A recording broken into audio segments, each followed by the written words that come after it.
Hello friends, welcome back to my channel Asad explains. आज हम बात करने वाले हैं यूनाइटेड नेशंस के बारे में। यूनाइटेड नेशन एक इंटर गवर्नमेंटल ऑर्गेनाइजेशन है जिसको इंटरनेशनल पीस और सिक्योरिटी मेंटेन करने के लिए अक्टूबर 24, 1945 में एस्टैब्लिश किया गया था। यूएन के टोटल 193 मेंबर स्टेट्स हैं और 2 ऑब्जर्वर स्टेट्स हैं।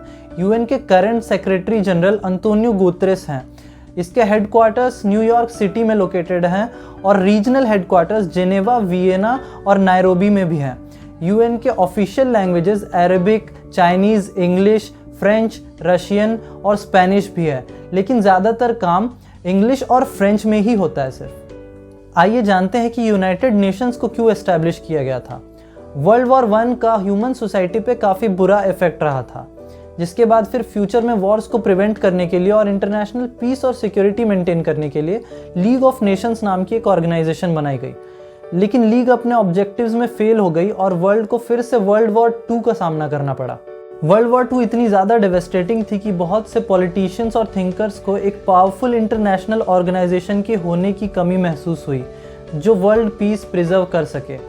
और काफ़ी लंबे डिस्कशंस के बाद वर्ल्ड के पॉलिटिशियंस इस आइडिया को एक कंक्रीट शेप देने के लिए तैयार हुए और यूनाइटेड नेशन ऑर्गेनाइजेशन अक्टूबर 24, 1945 को इस्टेब्लिश हुई। चलिए जानते हैं कि यूएन के क्या ऑब्जेक्टिव्स हैं। यूएन चार्टर के आर्टिकल 1 में 4 मेन ऑब्जेक्टिव्स डिस्क्राइब किए गए हैं। पहला, इंटरनेशनल पीस और सिक्योरिटी मेंटेन करना और इंटरनेशनल लॉज के अकॉर्डिंग किसी भी इंटरनेशनल डिस्प्यूट को सॉल्व करना। दूसरा, वाइड स्प्रेड पीस प्रमोट करना और इक्वालिटी और फ्रीडम के बेसिस में नेशंस में फ्रेंडली रिलेशंस डेवलप करना। तीसरा, वर्ल्ड के इकोनॉमिक, सोशल, कल्चरल और इंटेलेक्चुअल प्रॉब्लम्स इंटरनेशनल कोऑपरेशन से सॉल्व करना और ह्यूमन राइट्स प्रमोट करना।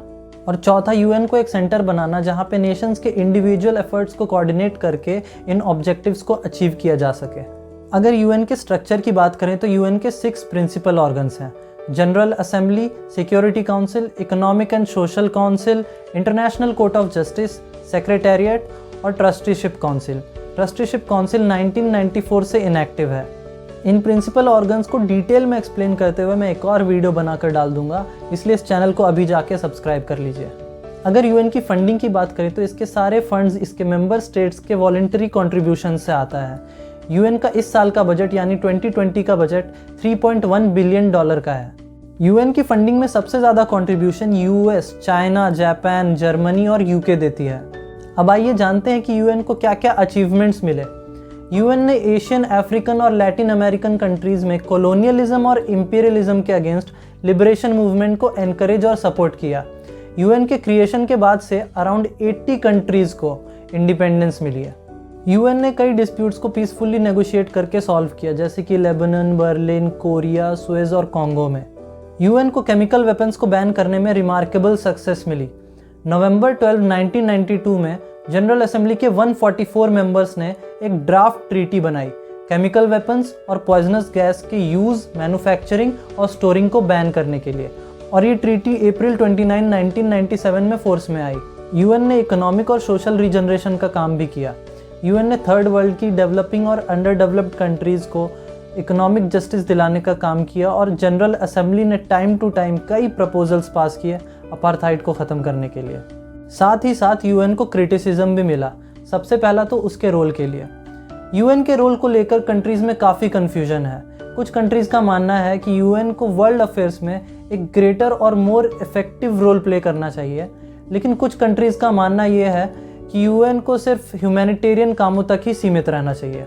यूएन के रिप्रेजेंटेशन और स्ट्रक्चर को भी क्रिटिसाइज किया जाता है। यूएन सिक्योरिटी काउंसिल में कुछ देशों के पास वीटो प्रिविलेजेस हैं, जिसको फंडामेंटली अनडेमोक्रेटिक बोला जाता है, जो कि खुद यूएन मिशन के अगेंस्ट है। पूरे कोल्ड वॉर के दौरान यूएस और यूएसएसआर यूनाइटेड नेशंस को दूसरे साइड फेवर करने के लिए एक्यूज करते थे। यानी कि यूएस कहता था कि यूनाइटेड नेशन यूएसएसआर को फेवर कर रहा है और यूएसएसआर कहती थी कि यूनाइटेड नेशन यूएस को फेवर कर रही है। कुछ क्रिटिक्स कहते हैं कि यूनाइटेड नेशन बायस्ड है, किसी भी डिस्प्यूट में बिग पावर को फेवर करता है, और कुछ क्रिटिक्स का ये भी मानना है कि यूनाइटेड नेशन इनएफिशिएंट और करप्ट है। अगर आपको ये वीडियो अच्छा लगा तो इस वीडियो को लाइक और शेयर ज़रूर करें। इस तरह के और इन्फॉर्मेटिव वीडियोस देखने के लिए इस चैनल को सब्सक्राइब ज़रूर करें और नोटिफिकेशन की घंटी बजा दें। फिर मिलेंगे एक नए टॉपिक के साथ। सी यू गाइस।